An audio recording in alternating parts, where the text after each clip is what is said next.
Hello friends, मैं प्रभाकर झा और आज मैं इंसॉल्वेंसी प्रोफेशनल के बारे में बताऊंगा कि ये होता क्या है और दूसरा हम लोग कैसे पास कर सकते हैं इस एग्जाम को। ये इंसॉल्वेंसी प्रोफेशनल आईबीसी कोड के अंदर एक नया प्रोफेशन निकल के आया है।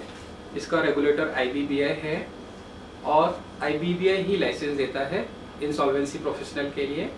और इंसॉल्वेंसी प्रोफेशनल क्या होता है कि जब भी कोई बैंक का लोन डिफॉल्ट हो जाए तो फिर बैंक के पास ऑप्शन होता है कि जिस कंपनी ने लोन लिया है उसको जाके एनसीएलटी में जाके, एनसीएलटी एक कंपनी का कोर्ट होता है, वहाँ पे बैंक फाइल करता है case as a financial creditor और फिर उनको ज़रूरत पड़ती है इस इंसॉल्वेंसी प्रोफेशनल को, जो कि इंसॉल्वेंसी प्रोफेशनल फिर अपॉइंट होते हैं उस कंपनी में जहाँ पे जिस कंपनी ने लोन लिया है उनके डायरेक्टर्स को हटाया जाता है और कमिटी ऑफ क्रेडिटर्स जिसमें बैंक्स होते हैं और उनका चेयरमैन इंसॉल्वेंसी प्रोफेशनल को अपॉइंट किया जाता है।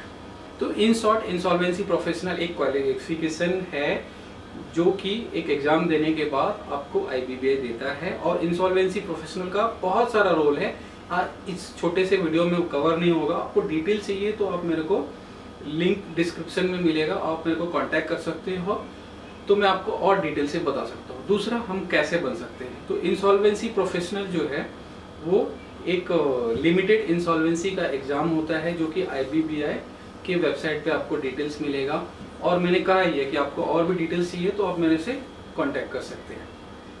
तो लिमिटेड इंसॉल्वेंसी का एग्जाम होने के बाद एक 50 आवर का ट्रेनिंग होता है जो कि आईपीए कराता है। 3 आईपीए हैं जो कि आईबीबीआई से रजिस्टर होते हैं। और ये 50 आवर ट्रेनिंग होने के बाद फिर आपको सर्टिफिकेट ऑफ रजिस्ट्रेशन आईबीबीआई देता है और एएफए आपको आईपीए देगा। तो ये 3 स्टेप आपको फॉलो करना है और फिर आपके पास आईबीबीआई का लाइसेंस आ जाता है।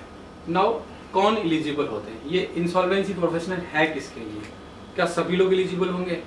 तो नहीं, सभी लोग तो नहीं एलिजिबल है, लेकिन बहुत सारे लोग एलिजिबल होते हैं। तो मैं आपको बताता हूँ कौन कौन एलिजिबल होंगे। तो एलिजिबिलिटी जो है इन्होंने रखी है, मैं नीचे से स्टार्ट करता हूँ। ग्रेजुएशन जिसके पास 15 year management experience, 15 year management experience मतलब मैनेजर एंड अबव।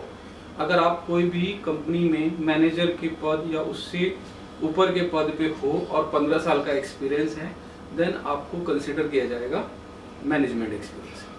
अगर आपके पास बैचलर के अलावा मास्टर्स जैसे एमबीए है तो एमबीए मैनेजमेंट होता है। एमबीए करने के बाद आपको 10 ईयर का एक्सपीरियंस होना चाहिए।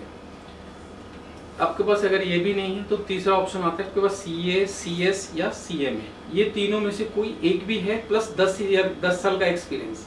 10 ईयर का एक्सपीरियंस इसमें ऐसा नहीं है कि मैनेजमेंट ही होना चाहिए, जैसे एमबीए के केस में और बैचलर के केस में मैनेजमेंट एक्सपीरियंस है। बट सीए, सीएमए और सीएस के केस में क्या है, कोई भी एक्सपीरियंस चलेगा, चाहे वो प्रैक्टिस का हो या कोई भी छोटी सी मोटी कंपनी में काम किया हो, तो कोई भी एक्सपीरियंस काउंट होगा। फिर आ जाता है एडवोकेट्स एंड एलएलबी। इनके लिए भी 10 ईयर का एक्सपीरियंस है, चाहे वो प्रैक्टिस का हो या फिर कहीं पे काम किया हो। ये सारे लोग एलिजिबल होते हैं इंसॉल्वेंसी प्रोफेशनल के लिए। अगर आपको एग्जाम प्रिपरेशन के लिए भी अगर हेल्प की जरूरत है तो मैं एग्जाम प्रिपरेशन इंसॉल्वेंसी एग्जाम की करवाता हूँ। मेरे बहुत सारे स्टूडेंट इंसॉल्वेंसी प्रोफेशनल पास हो गए हैं और रजिस्टर्ड वैल्यूअर का भी करवाता हूँ। रजिस्टर्ड वैल्यूअर तो मेरा एक वीडियो है, उसमें आपको मिल जाएगा डिटेल्स, जो कि CA, CS, CMA, MBA finance और ग्रेजुएट एलिजिबल नहीं है but MBA finance and post graduation finance with 3 year experience.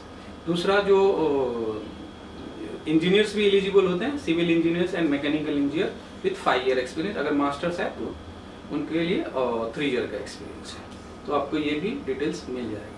और ज़्यादा डिटेल्स के लिए आप नीचे डिस्क्रिप्शन में मेरा नंबर्स मिल जाएगा और आपको और भी ज़्यादा डिटेल्स चाहिए आप मुझे कांटेक्ट कर सकते हैं।